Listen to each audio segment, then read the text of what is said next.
जगह कम पड़ती है तो वो भी खुशी का कारण ही बन जाता है कि कितना विशाल परिवार,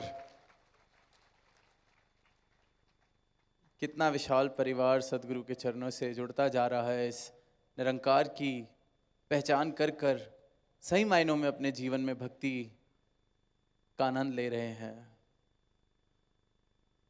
और जन जन को, हर एक मानव को यही एक पैगाम, यही एक संदेश कि इस प्रभु परमात्मा का जिक्र तो बहुत मुबारक है, पर इसकी खबर, इसके दर्शन ये भी पहले आप प्राप्त कीजिए, फिर जिक्र में और आनंद।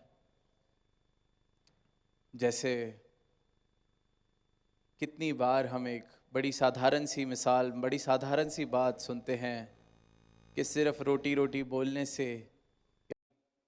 ब्रह्म ज्ञान असली परिभाषा कि पहले हम खुद जो हैं उसको पहचान लें, उसके साथ एकमिक हो जाएं।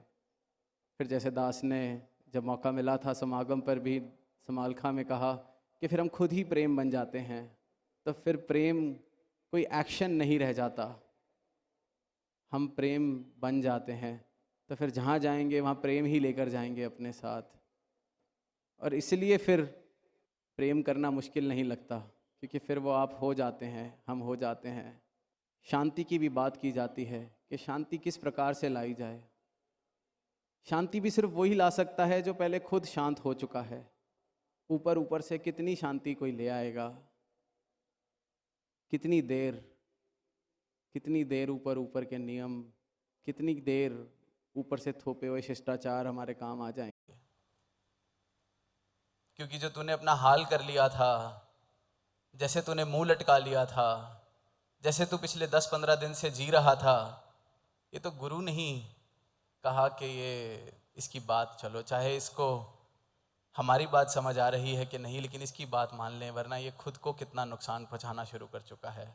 सेवा भी ठीक से नहीं कर पा रहा। लंगर में सेवा करता था, खाने से स्वाद ही चला गया जब से वो बात पूरी नहीं हो रही थी, मांग पूरी नहीं हो रही थी, तो वो तो मजबूर करा गया। अब मांग भी एक बार मांगी जाए तो भी चलता है, पर हम इंसान वो मांग को भी बार बार जब मांगने लगते हैं तो वो जिद का रूप लेने लगती है। और जिद भी इतनी, परमात्मा के साथ जिद, और नाम उसके बाद हाथ जोड़ के हम प्रार्थना का दे देते हैं, अरदास का दे देते हैं।